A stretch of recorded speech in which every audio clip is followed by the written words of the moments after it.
AGLOW es una organización internacional de mujeres y hombres en más de 170 naciones del mundo, que presenta los principios bíblicos como soluciones a los asuntos exigentes de nuestro tiempo. Impulsemos el reino del Señor hacia adelante al elevar el conocimiento de Dios. Síganos en redes sociales como AGLOW Chile. AGLOW, cada nación alcanzada, cada corazón cambiado.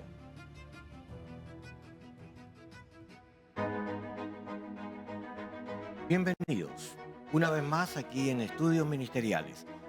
Hoy comenzamos una nueva temporada. Esta es la tercera temporada de este programa. Así que queremos darle a Dios, primero que nada, la gratitud de ayudarnos a continuar este proceso y, por supuesto, también a nuestro querido compañero, el pastor Juan Pérez.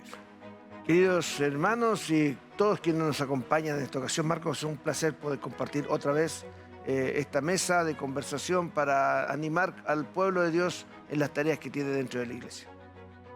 Tengo un texto bíblico para poder invitarte a conversar sobre el tema que nos va a acompañar durante buena cantidad de semanas, ¿ya? Queremos hablar sobre la iglesia, pero vamos a hablar de la vida de la iglesia.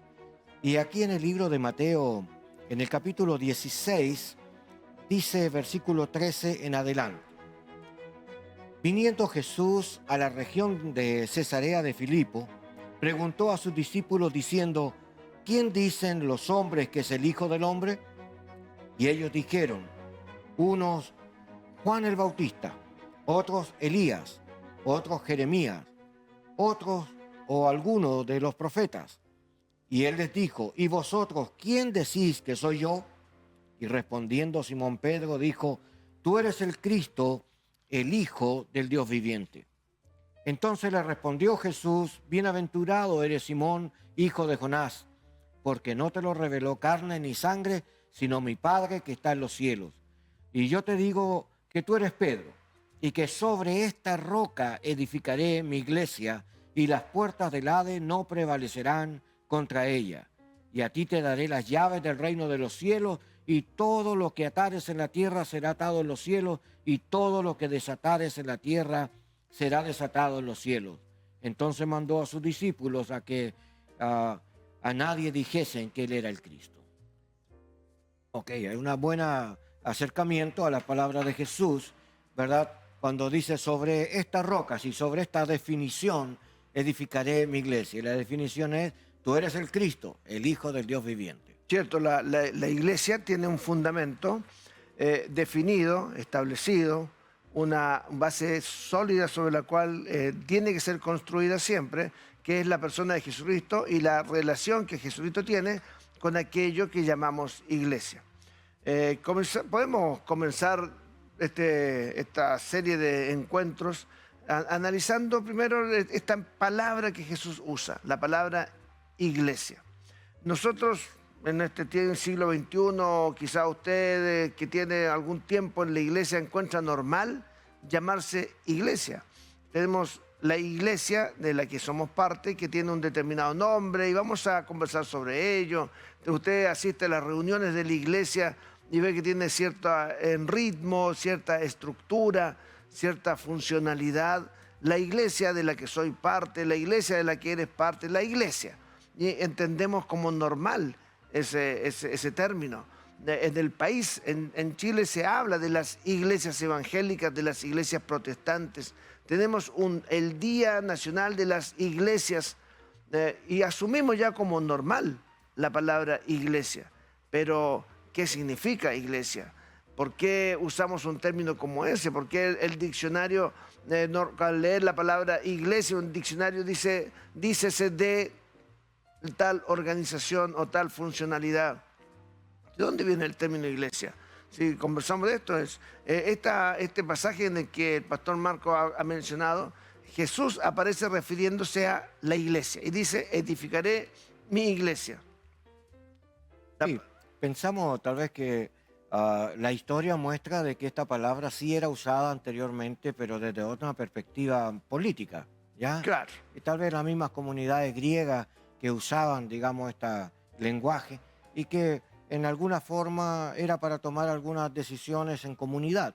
Ya, es importante saber que también esto representa en alguna medida una comunidad de personas, pero la palabra no es, es una palabra compuesta.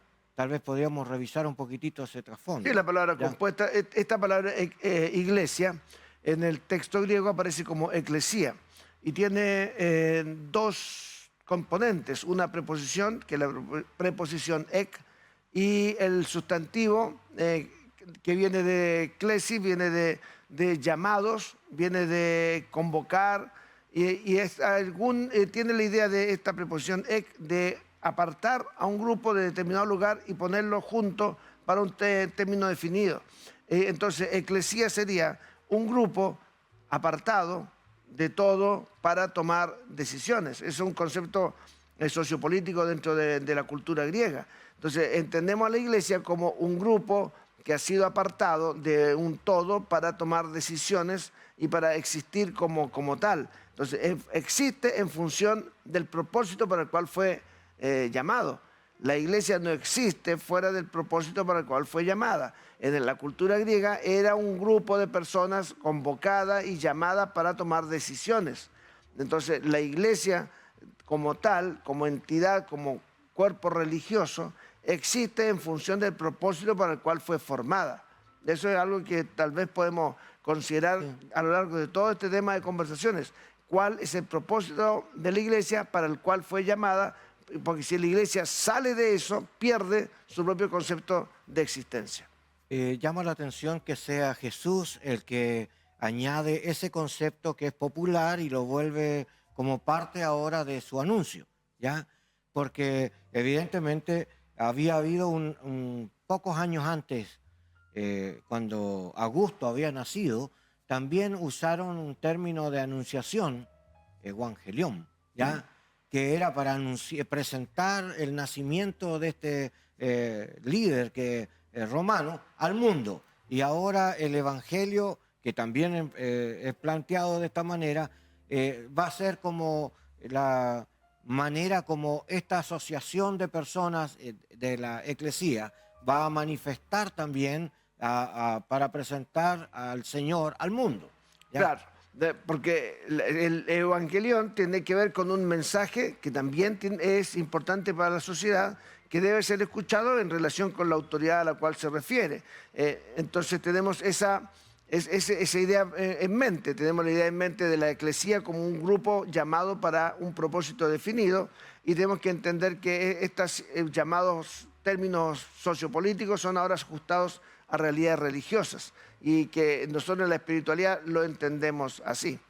Me gusta mucho cuando uno ve a Greg haciendo una interpretación del texto.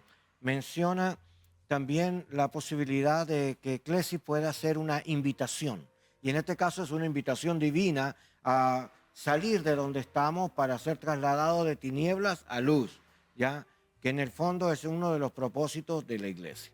Porque ¿Ya? la iglesia, la eclesía griega, tenía determinados integrantes. No eran todos los habitantes de un territorio, sino que eran algunos que tenían ciertos derechos políticos, ciertas categorías sociales, ciertas determinadas características, podían formar parte de la eclesía. Pero cuando Jesucristo toma el término y lo hace en religioso y determina que su grupo va a ser una eclesía, abre a una universalidad que no fue comprendida al principio. El mismo grupo de discípulos pensó en su momento que era un grupo determinado, judío quizás, el que podía participar de la eclesía. Pero a medida que vamos comprendiendo la amplitud de la misión y del propósito de la iglesia, vamos entendiendo que esta se hace universal y que todos pueden ser llamados a ser parte de esta eclesía. Me gusta porque es una invitación. Y esta invitación también a usted.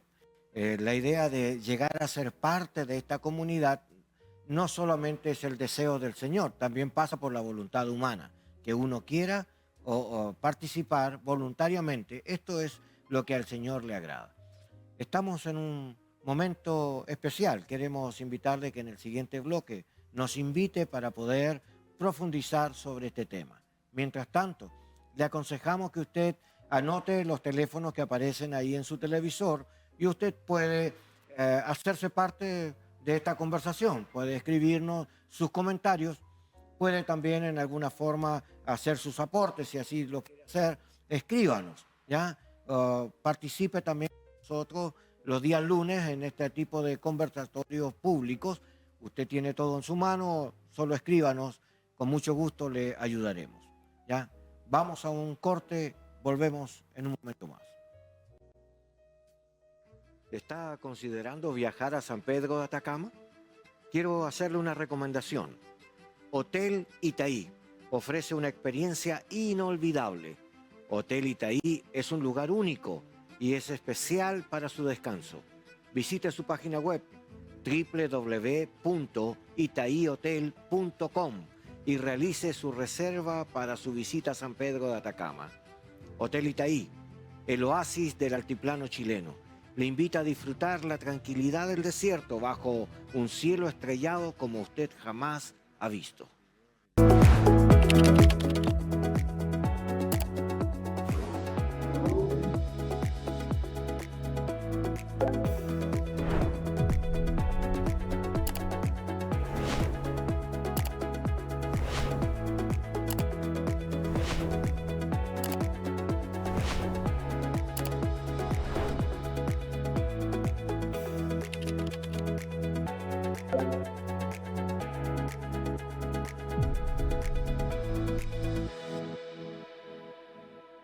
Visita nuestra página web www.151.cl.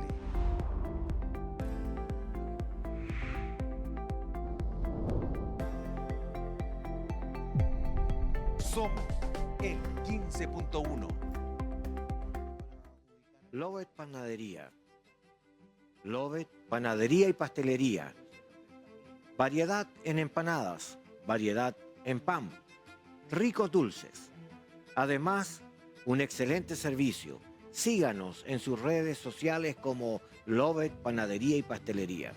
Ubicados en calle Ramón Cruz, 636, Local H, Villa Frey, Ñuñoa.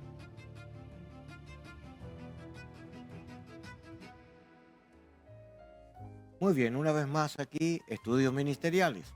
¿Ya? Quiero comentarles que esta es una herramienta actualizada de conversación para el ministerio.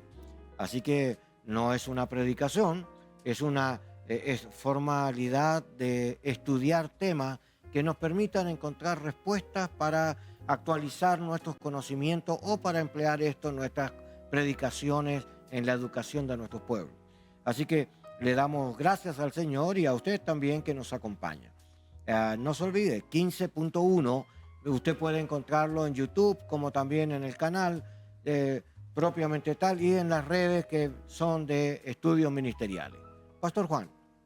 Gracias. Es decir, bienvenidos entonces todos, cada uno de quienes nos acompañan, para profundizar. Lo que deseamos aquí es compartir con ustedes distintas herramientas que sirvan para el ministerio, para la vida de esta iglesia, esta asamblea de personas llamadas con un propósito específico, y que luego que el Evangelio de los sinópticos hablan de iglesia, pasamos al cuerpo del Nuevo Testamento y allí van apareciendo diversos términos que parecen ser similar usados en esta idea, que hay un grupo de personas que se reúne y que vive una experiencia que les hace común a todos, la relación con Jesucristo. Sobre Jesucristo se construye la vida de la iglesia, y el propósito, las funciones, la estructura, el gobierno, las maneras en las que la iglesia viva esta experiencia van a ir siendo todas mediadas por la persona de Jesucristo. Entonces, de esta manera es que la palabra puede ser que en algún momento hable de la gente que va caminando con Jesús, en otra ocasión puede llamarse de determinada manera, pero siempre es el mismo concepto. La iglesia es un grupo de personas amplio, llamado en el que todos tienen lugar para reunirse en torno a la persona de Jesucristo. Sí, pensaba que al venir Jesús y manifestar, digamos, esta manera de mirar la fe distinta a la tradición que venía a través de los judíos, causó una incomodidad social, ¿ya? Así que la gente que empezó a venir a esta nueva fe, tuvieron que saltar algunas vallas culturales, ya idiomáticas también, pero culturales primeramente. De ahí comenzó el problema de que quienes se iban identificando con el Señor también tuvieron que ir organizándose y quizás hablar de que esta comunidad no solo se juntaba. La verdad es que ocurrieron varios hechos. Del momento de que Jesús empezó a hacer esta manifestación pública, trajo una contrariedad a la cultura local o a la tradición local que sujetaba en alguna forma como la centralidad de quienes tenían el derecho de enseñar. Y entonces cuando Jesús hablaba como quien tiene autoridad y los que tenían la tarea en su época se cuestionaban, ¿y quién es este? ¿Con qué autoridad nos habla? ¿Ya? Y entonces nos encontramos con que la iglesia empieza a retener ese consejo, el consejo de Jesús, las palabras de Jesús, las experiencias de Jesús son las que empezaron a retenerse dentro de este ámbito. Y por lo tanto, esta pequeña comunidad tampoco tenían un lugar físico para reunirse como una congregación formal. Así que tenemos que entender de que cuando persiguieron en alguna forma a los discípulos, también les prohibieron relacionarse con el templo que era judío, ¿ya? Entonces, tenemos una situación que la iglesia no nació con pompas y todas las relaciones con una ordenanza real. Más bien hubo una tensión en el lugar y quizás habría que hablar un poco de esto porque la mayoría cree que la iglesia es solo dones y manifestaciones, pero hay una relación social y hay una tensión política que también se da junto con el crecimiento. Claro, porque la iglesia comienza como un movimiento y en tanto movimiento es dinámico, es laxo en su estructura, corresponde a un modo de entender la sociedad y este movimiento, al fin de cuentas, en las siguientes generaciones se va ordenando. Como dijo Marco, el tema social genera un conflicto del cristianismo a medida que se va ordenando, con la cultura religiosa imperante, que en Palestina era el judaísmo. Y el judaísmo tenía un punto de orden y un lugar de autoridad central que es el templo. Entonces tal vez podríamos pensar qué relación tiene el templo en Jerusalén con el movimiento judío, con el judaísmo, con la imperante autoridad romana y con el cristianismo después. El templo para el mundo judío era el lugar de autoridad religiosa, el lugar en el que se recordaba su identidad étnica, porque el judaísmo es una religión de etnia, es un grupo que son los únicos que pueden ser judíos porque son los que están pertenecientes a ese pueblo.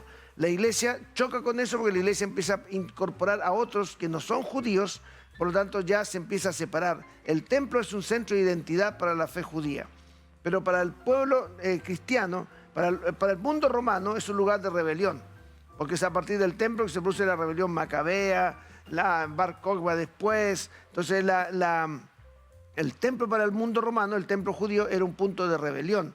Para la iglesia cristiana es un punto de nostalgia, porque son expulsados del templo.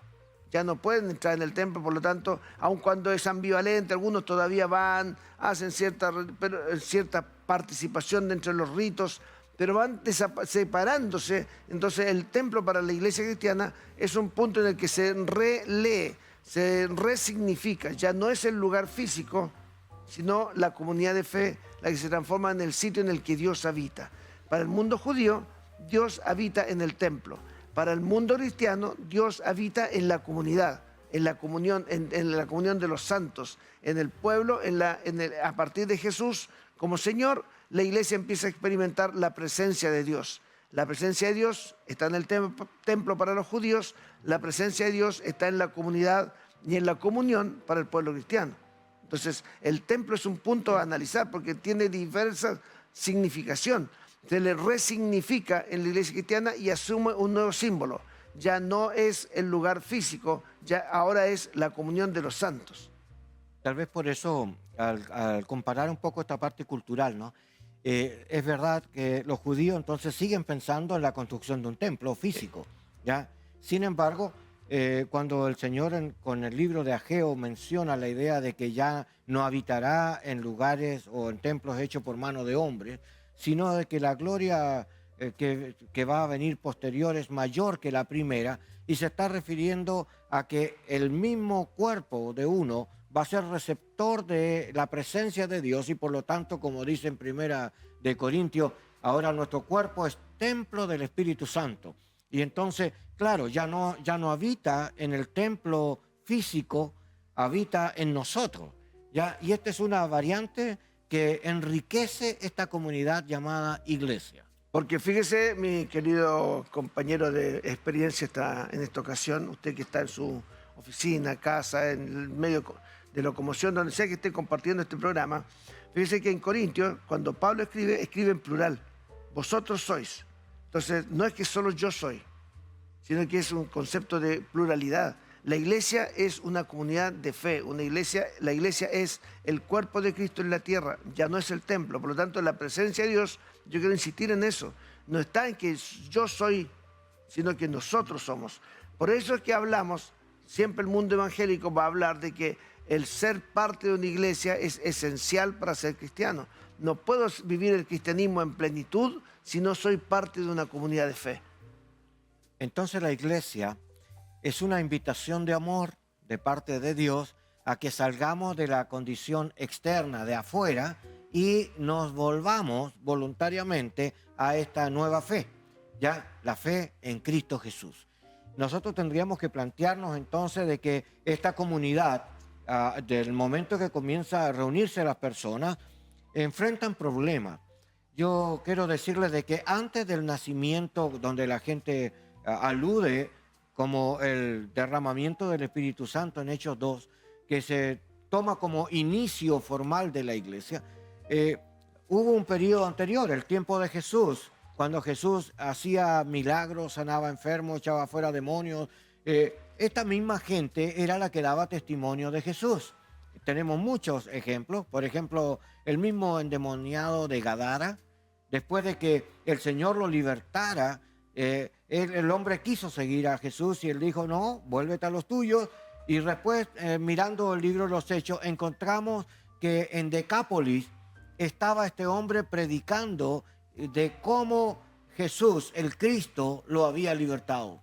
Y entonces encontramos que la relación con Jesús produce estos testimonios vivos, ya, querigmas, una relación viviente de haber vivido esta experiencia y la están contando en primera persona. No es aislado. Encontramos a la mujer samaritana que después de encontrar a Jesús va a hablarle a los suyos y le creen, ¿verdad? Hay un acercamiento. Es difícil pensar entonces que anular toda la historia pasada para decir que solo desde el tiempo del derramamiento del Espíritu Santo en adelante era la congregación, pero el nombre formal aparece desde ese lugar, pero el testimonio de Jesús está en toda la historia. Claro, todos los relatos escritos que tenemos del Nuevo Testamento surgen como memorias orales del pueblo de Jesús. En el movimiento de Jesús va contando la historia y la van registrando. Y todos los escritos son posteriores a ese derramamiento de Hechos 2. Entonces todos los van escribiendo y van recordando la génesis del movimiento. Sí. Entonces esa génesis del movimiento es totalmente espontánea. No, sí. no hay un orden determinado de alguna así autoridad es. Que dice, desde ahora en adelante vamos a formar la iglesia y nos llamaremos así. Sino que el movimiento de Jesús surge espontáneamente a partir de individuos que van descubriendo el potencial de esa invitación a ser parte de un pueblo mayor, que no depende de un templo, depende de la presencia del resucitado. Entonces, es que Pablo escribe y aparentemente en la época en que ya surgen las cartas formalmente, hay un pasaje en Filipenses, ahí del capítulo 3, 17, hasta el fin del capítulo 3 de Filipenses, en el que Pablo advierte que si bien la vida cristiana es un caminar continuo, en comunidad, también hay algunos que aparentan caminar, pero que no son. Y entonces Pablo inaugura un término al llamarlos enemigos de la cruz de Cristo. Entonces, si la iglesia es advertida respecto de estos enemigos de la cruz de Cristo, debemos entender que la cruz de Cristo sigue siendo pilar fundamental para la construcción de la iglesia. Sí. Dentro de la iglesia son estas experiencias de la mujer samaritana, estas experiencias de los que comparten el pan y los peces, esta experiencia de los que van hablando por el camino de Maús. En la primera época de este programa conversamos de ellos. Esta experiencia del resucitado que desde la cruz a la resurrección van formando el núcleo de autoridad de la iglesia, la comunidad de fe que tiene que tener cuidado con estos enemigos de la cruz, que aparentan caminar, que aparentan ser parte, que aún incluso pueden decir Señor, pero que su gloria es lo suyo solo, buscan sus deseos, se complacen en su pecado y no tienen un ápice de arrepentimiento respecto de su mal. Y debemos entender que la iglesia se comporta creciendo en función de aquellos en los cuales confía. ¿En quién me apoyo para caminar? Es importante pensar que la experiencia que Dios les permite vivir a esta comunidad que se está formando, porque ellos están reteniendo el testimonio de Jesús.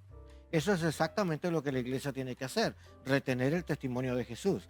Cuando uno llega a Apocalipsis, al final dice que somos bienaventurados los que retienen el testimonio de Jesús.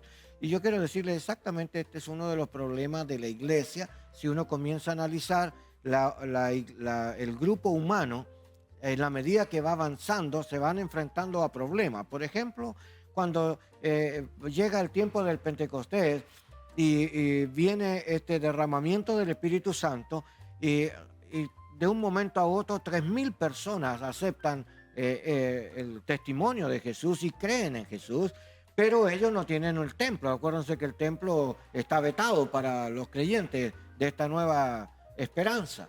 Entonces, ¿qué hacen? Comienzan a agruparse y ahí en Hechos capítulo 2, versículos 41 y 42, ahí dice que ellos se reunían en las casas y perseveraban en la doctrina de los apóstoles. ¿Cuál es la doctrina de los apóstoles? Bueno, hay un breve librito por ahí que apareció como un esbozo, como un pre-evangelio, si fue antes de los evangelios y que se utilizó, ya se denominó la Didaché, ya, y la Didaché existió en algunos sectores como una lectura que se traspasó en algunas casas y duró un par de años hasta que aparecieron los evangelios. Y para tranquilidad nuestra, hoy ese material está traducido al español y usted puede encontrarlo a través de Google también. Ponga ahí Didaché, ¿ya? O Didaché, y usted va a encontrar un escrito que aparece no como el evangelio, pero le da claramente algunas directrices de la traducción y usted puede tener un acercamiento de cómo pensaba esa gente en sus primeros inicios, ¿ya? Así que quiero comentarle de que entonces la gente que empezó a hablar de su testimonio y empezaron a reunirse, empezaron a ocupar sus casas, ¿ya? Este tema de las casas es interesante porque la casa en el mundo griego es un ámbito de influencia. Entonces no es solamente el espacio físico del hogar, de la habitación. La casa también es el espacio en el que uno tiene influencia. El padre de la familia tiene influencia en su casa. Entonces, esta gente se reúne en los ambientes en los que está, en los lugares en los que puede reunirse, en los que pueden encontrarse, van conversando de la doctrina de los apóstoles, que hace como unos minutos cuando yo hablo de Filipenses 3, ahí en Filipenses 3 está hablando de lo mismo, que tienen que sentir una misma cosa, guardar la forma en la que están. Y esta forma tiene que ver con discernir cuáles son los errores de aquellos que aparentan caminar. Y la Didaché tiene muchos de esos consejos prácticos. La Didaché es muy interesante de leer, sí, muy interesante de descubrir. Tiene una serie de directrices muy particulares con las cuales la iglesia se defendió de estos enemigos de la cruz. Por ejemplo, una parte muy interesante de la Didaché es con respecto a los predicadores itinerantes. Sí. Que dice que el predicador itinerante, esos desconocidos que promovieron la fe, cuando llegaban a un lugar tenían que ser atendidos, recibidos, cuidados y enviados y ayudados a llegar hasta el siguiente lugar. Pero que si pedía una ofrenda, era un falso testigo.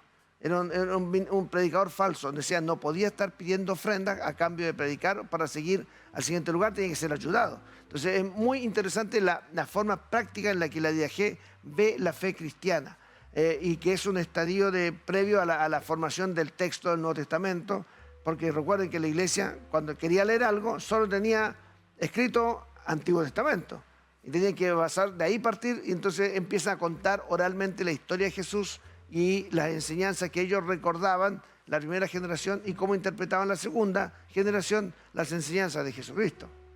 Sí, me gusta esa generación porque hablan en primera persona. ¿Ah? Son capaces de decir, Jesús sanó, sí, dígame, es que a mí me sanó. ¿Ah? O sea, no había una discusión si era o no, porque ellos contaban su propio testimonio y aunque los demás no le creyeran, ellos estaban seguros de lo que habían vivido. Bueno, vamos a un siguiente corte y volvemos, ¿ya? Queremos extender un cálido saludo a la congregación en su presencia de la comuna de Pudahuel. Te invitamos a conocer su página web www.ensupresencia.cl. No te pierdas la oportunidad de visitar su reunión dominical a las 18:30 horas en San Pablo 9297 Pudahuel, Santiago de Chile. Iglesia en su presencia, 40 años alcanzando, creciendo y sirviendo.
Una vez más aquí en Estudios Ministeriales.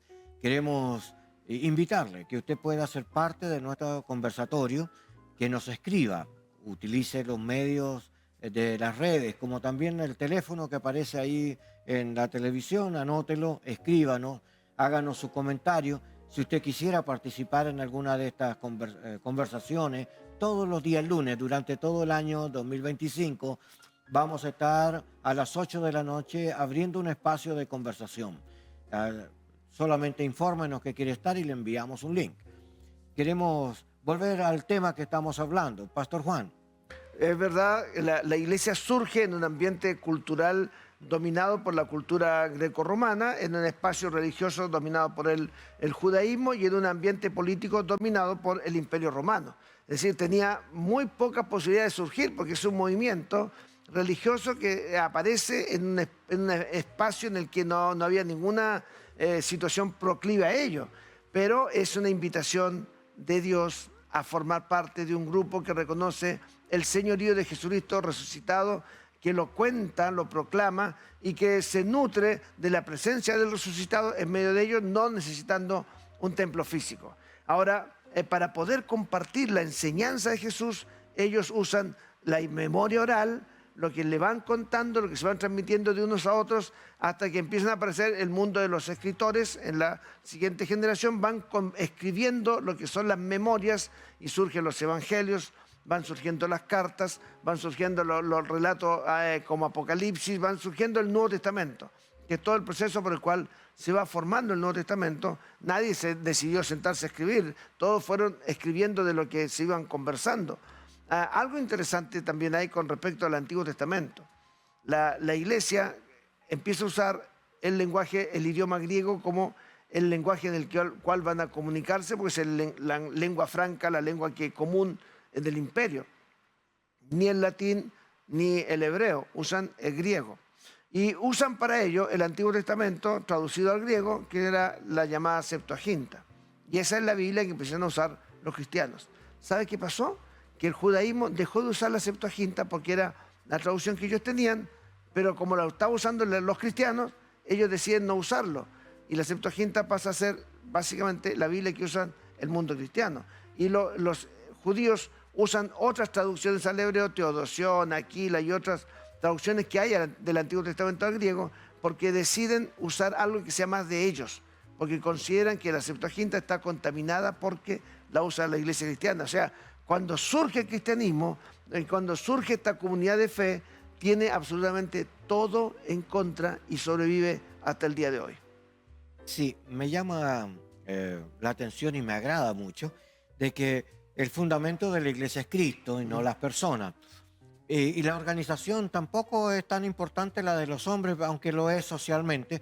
En realidad, la vida verdadera de la iglesia es Cristo morando y viviendo en nosotros.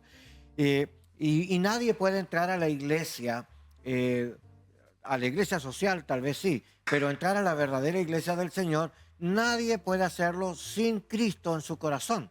Es decir, nadie va al Padre si no es por Él. Nadie puede entrar en una organización de Dios ya a mi manera, tiene que ser a la manera del Señor. Entonces, toda esta traducción que la gente va dando de sus explicaciones, le van dando forma, ¿ya? Entonces después en los escritos comienzan a salir este tipo de información que ya ha sido aceptado en el testimonio público.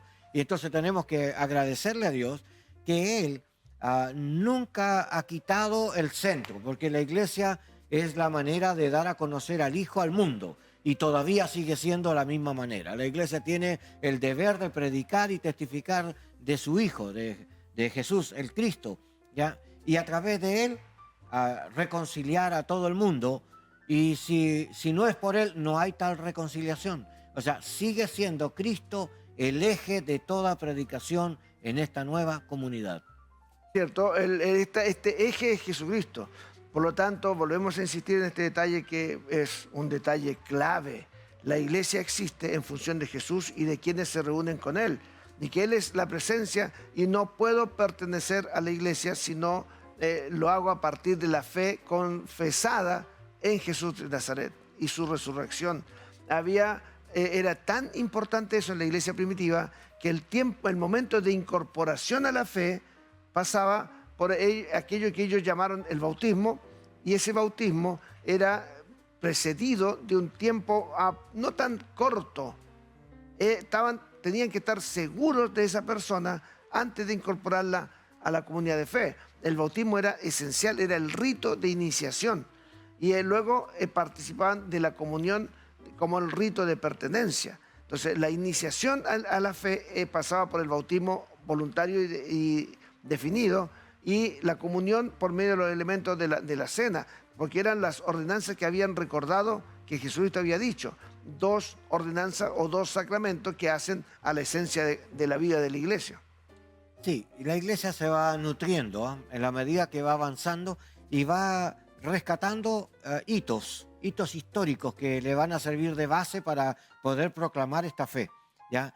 Y entonces tenemos que plantearnos que hay algunas cosas que el Señor las afirmó en su lenguaje.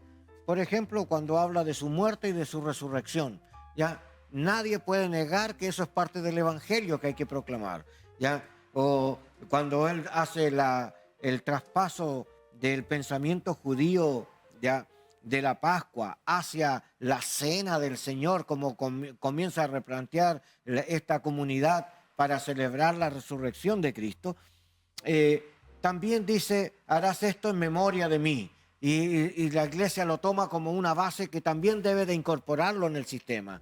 O como cuando se escribe el libro de Juan, y Juan dice que cuando se ciñe la toalla y lava los pies hacia sus discípulos, también dice, esto también ustedes lo harán.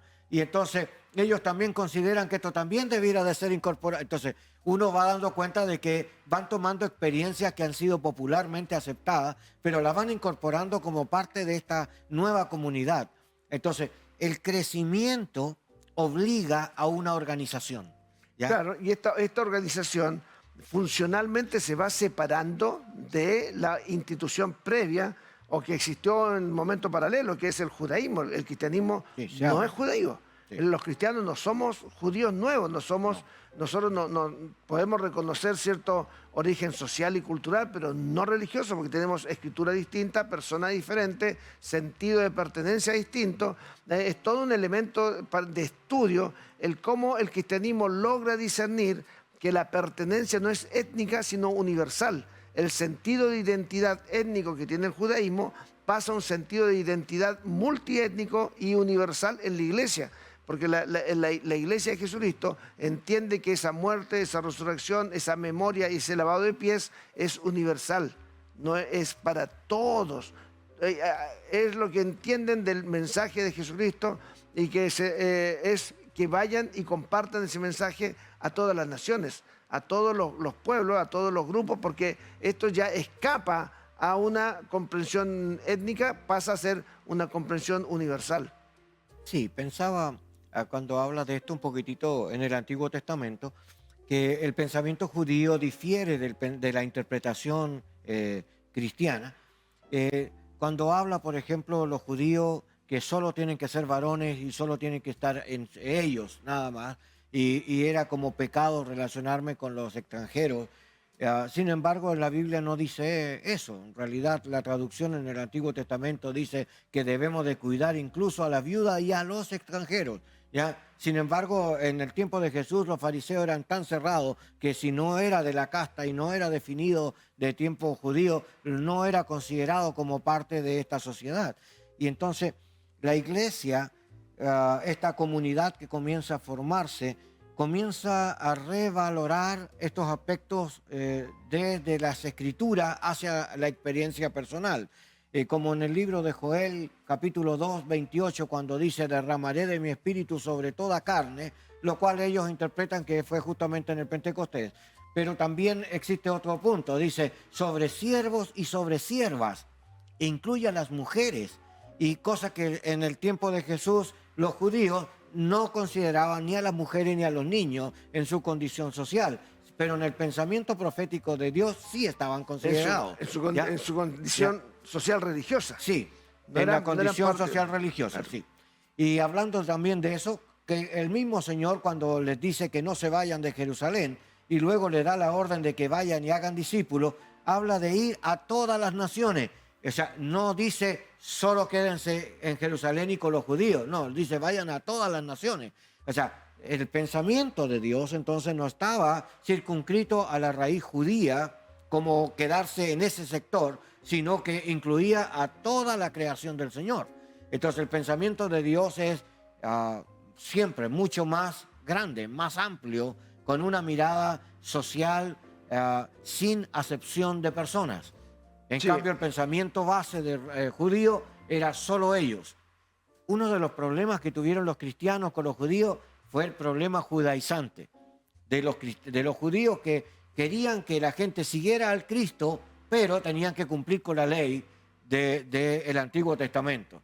Y esto traía conflicto, y todavía en el día de hoy hay personas que tienen este conflicto entre Antiguo y Nuevo Testamento en su declaración de fe. Sí, es interesante lo que tú dices en función del judaísmo del Segundo Templo. Sí, Este judaísmo del Segundo Templo, posterior a que es el judaísmo que se organiza después del regreso del cautiverio, que tiene una serie de variantes, porque tiene el templo ya no es lo que fue, tiene la estructura, empieza a surgir algunas formas distintas de servir, pero ellos vuelven a considerar que lo étnico es la clave.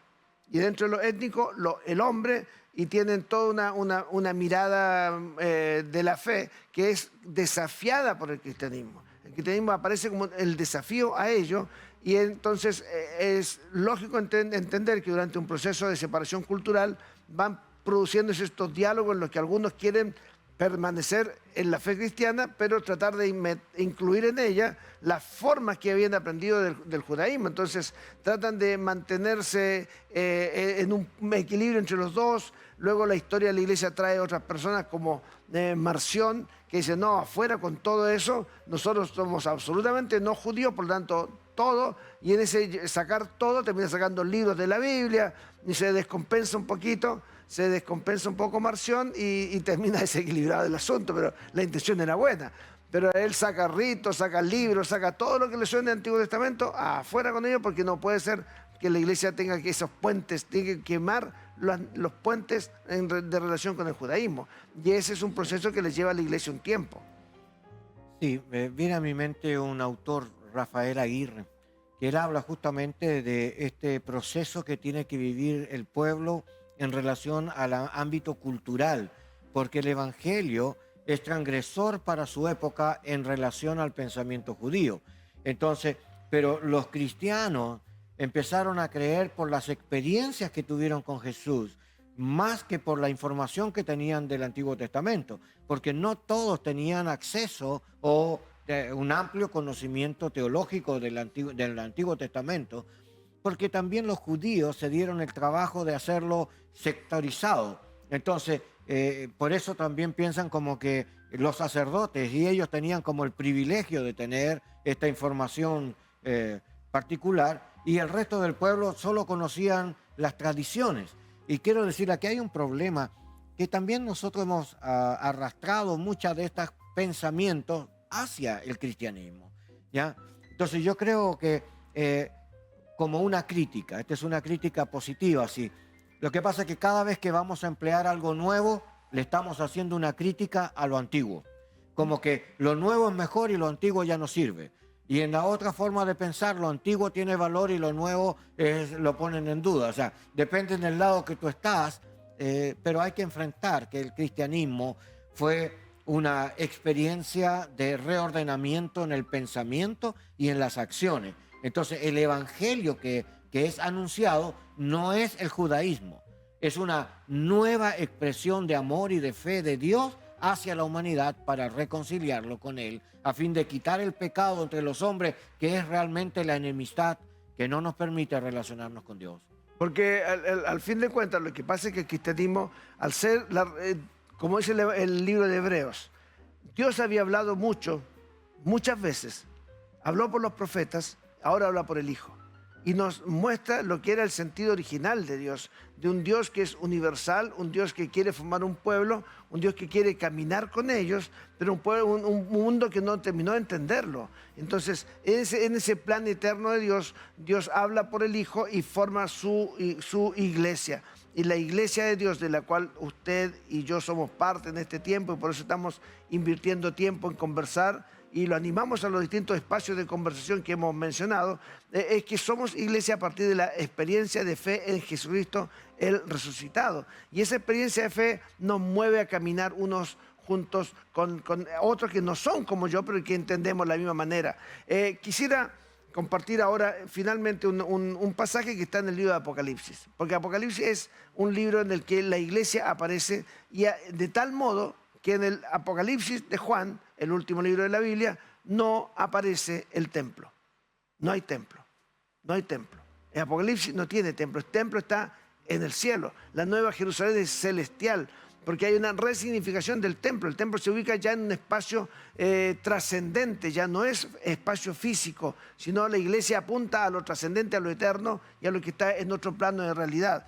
El capítulo 1, el versículo 8 de Apocalipsis dice: yo soy el alfa y el omega, dice Dios el Señor. El principio y fin, agrega Reina Valera, porque está tratando de normalizar con lo que la Septuaginta decía del alfa y el omega. Pero dice el Señor: yo soy el que soy, el que era y el que ha de venir. Y en ese es muy interesante, porque uno tendería a pensar que soy, el que es y el que será, pero no habla del que será, habla del que es, y el que es vendrá. Entonces la base de confianza de la iglesia está en ese que es eternamente soy. Yo soy el que es, el que era y el que vendré. Ese que vendrá es la máxima autoridad. Así que si usted es parte de la iglesia, confíe en esa máxima autoridad que es eterna, permanente y en un eterno presente para verlo usted también como parte de su pueblo. Buen tema.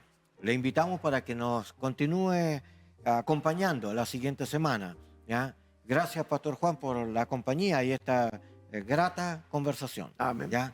Dios les bendiga grandemente. Nos encontramos la próxima semana. Estudios Ministeriales, un amigo para su ministerio.